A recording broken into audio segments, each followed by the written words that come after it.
High, hello everyone, good morning. তো দিনটা ছিল 13ই আগস্ট, মঙ্গলবার। সকাল থেকে উঠেও আমি ভাবিনি দিনটা আমার এন্ডে এতটা ভালো হবে। হ্যাঁ, কিছুটা তো এক্সপেক্ট করেইছিলাম যে অনেকটাই ভালো হতে চলেছে, এক্সাইটিং কিছু হতে চলেছে।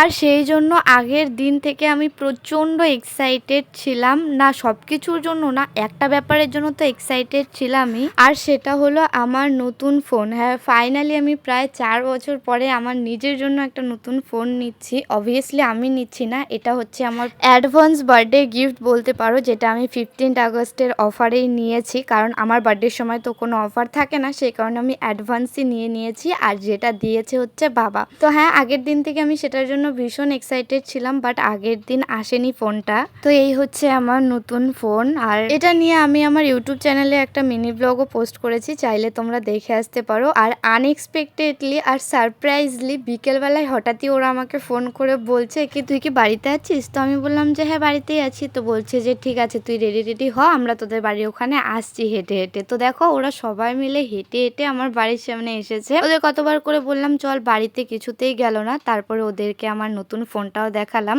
তার আগে সত্যি বলতে আমি কোনো রকমই পাবলিক করিনি যে আমি ফোন নিয়েছি। আমি চাইলে স্ট্যাটাস দিতে পারতাম, আর অনেক রকম ভাবে জানানোর সোর্স আছে, সেভাবে জানাতে পারতাম, বাট জানাইনি। আমার না বারবার মনে হচ্ছিল যে ওসব করলে হয়তো শো অফ মনে হবে। তো যাই হোক, ওরা যখন চলে এসেছিল তো ওদেরকে সামনাসামনি আমার নতুন ফোনটা দেখালাম। আর ওরা দেখো নিজেদের থেকেই না এই ভিডিওগুলো করছিল, দেখছিল ক্যামেরা কোয়ালিটি কিরকম না। আর বলছি কি তোর ব্লগের জন্য ভিডিও করছি। তো আমি যে ঠিক আছে কর, তাহলে আমি একটা ব্লগ বানিয়ে দেবো। সেদিন সকাল থেকে সেরকমভাবে ব্লগ করা হয়নি। তো ফাইনালি আমরা এখানে সবাই মিলে বসে আলোচনা করছিলাম কোথায় যাওয়া যায়। আমাদের এদিকে তো ঘোরার জায়গা নেই। আর ওরা দুজনে দেখো সোনু এই সাইকেলটা নিয়ে এসেছিল, তো দুজনে অল্টারনেট করে চালাচ্ছিল। অনেকদিন পরে নাকি সাইকেল চালালো, সেই কারণে দুজনে এত এক্সাইটেড। তো যাই হোক, তারপরে আমরা ডিসাইড করলাম যে চলো ওদেরকে নিয়ে আশ্রমে যাই। আশ্রম ছাড়া আমাদের এখানে আর ঘোরার জায়গাই বা কোথায়। তো এই ফোনটা আসার পর থেকেই না আমি ভীষণ এক্সাইটেড ছিলাম যে ভিডিও কোয়ালিটি কিরকম হবে বা কবে থেকে ভিডিও করব। আমি তো জানতাম না ওরা বিকেলবেলায় আসবে। তো এটা আমার ফ্রন্ট ক্যামেরার ভিডিও। হ্যাঁ, কিরকম লাগছে জানিও। তো হ্যাঁ, ওদের আসার মতোই আনএক্সপেক্টেডলি আমার এই ফোনের ফার্স্ট ব্লগ ওদের সাথেই শুরু হলো। তো কিরকম লাগছে অবশ্যই জানিও। এই দেখো এটা হচ্ছে আমাদের আশ্রমের রাস্তা। তো আমরা ঢুকেই গেছি আশ্রমের রাস্তাতে। আর এই হচ্ছে আমাদের আশ্রমটা।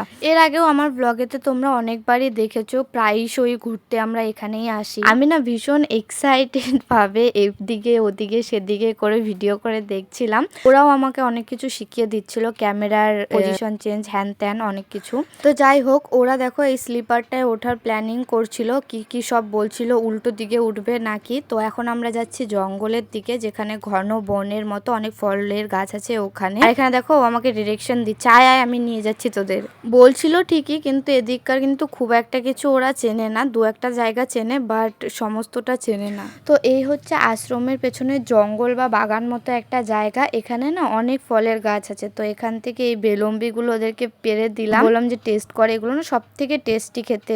এগুলো ছোট ছোট আছে এখনো, ওগুলো অনেক বড় হয়। আর ওরা এই গাছটাতে ওঠার প্ল্যানিং করছিল, বলছিল এই গাছটাতে ওঠা নাকি খুব সহজ হবে। আর এখানে দেখো অনেকটাই সন্ধে হয়ে গেছে। আমরা এই জঙ্গলের ভেতর দিয়ে রাস্তা দিয়ে এলাম। আর আশ্রমের ওখানটায় এমনিতেই মনে হয় কি তাড়াতাড়ি সন্ধে হয়ে যায়, অত গাছপালা না, গাছের ছায়াগুলো পড়ে। আর রোডে উঠে দেখছি যে না অতটাও সন্ধে হয়নি। তো যাওয়ার সময় ওরা স্কুলের সামনে ফুচকার দোকান দেখেছিল, বলেছিল যে ফুচকা খাবো। তো আসার সময় তো অন্য রাস্তা দিয়ে এলাম, আর ফুচকা খাওয়া হয়নি। আর আমাদের কদমতলা বাজারেই যে ফুচকার দোকানটা বসে, ওই দোকানটাও আজকে বসেনি। তো সেই কারণে ওদেরকে নিয়ে এখন আবার আমাদের বাড়ি পার হয়ে 9 নম্বর ওয়ার্ড বলে একটা জায়গা আছে, ওখানে এই ফুচকার দোকানটা বসে, ভীষণ ভালো খেতে।